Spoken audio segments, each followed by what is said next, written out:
I was charged with O.V.I. in London, Ohio. Now what? If you're asking that question, this video is for you. I'm Shawn Dominy. I'm an Ohio O.V.I. lawyer, and I actually wrote a book titled, I Was Charged with DUI/O.V.I. Now What? As the subtitle to the book indicates, there is a lot to know before you go to court and even before you hire a lawyer for an O.V.I. case. For O.V.I. cases in London, this video is a good place to start. What you should know is there are 3 questions you need to answer before your first court appearance. Am I going to plead guilty, or am I going to plead not guilty and try to improve the outcome? Am I going to hire a lawyer? And if so, which lawyer am I going to hire? Now you may expect me to say, you definitely need to hire a lawyer and you should hire me. But that's not necessarily the case.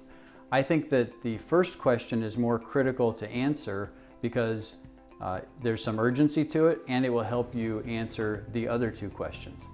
There's some urgency to it because when you go to court for the first time, you're going to be asked to plead guilty or not guilty. There's probably not going to be negotiating or plea bargaining, so those will be your options. And in order for you to make an informed decision at that point, there's some information you want to have going in. You'll want to know what will be the sentence if I do plead guilty? What will be the collateral consequences of an O.V.I. conviction that may stick with me for the rest of my life? If I plead not guilty, what's the court process going to be?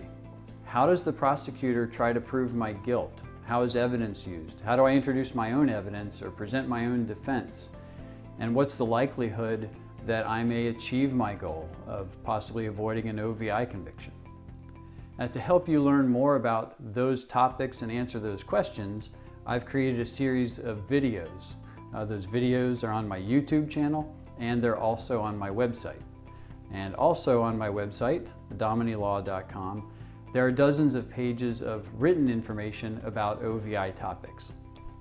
Finally, on the website is the book that I mentioned earlier, and that book can be downloaded from the website for free. That brings us to questions number 2 and 3. And actually, the downloadable book is broken into 4 parts, and the 4th part is all about answering questions 2 and 3. First, it will give you a framework for deciding whether or not you want to hire a lawyer. If you decide you do want to hire a lawyer, it will give you a framework for knowing what are good qualifications to look for in lawyers, how to do research on lawyers, and how to find a good one.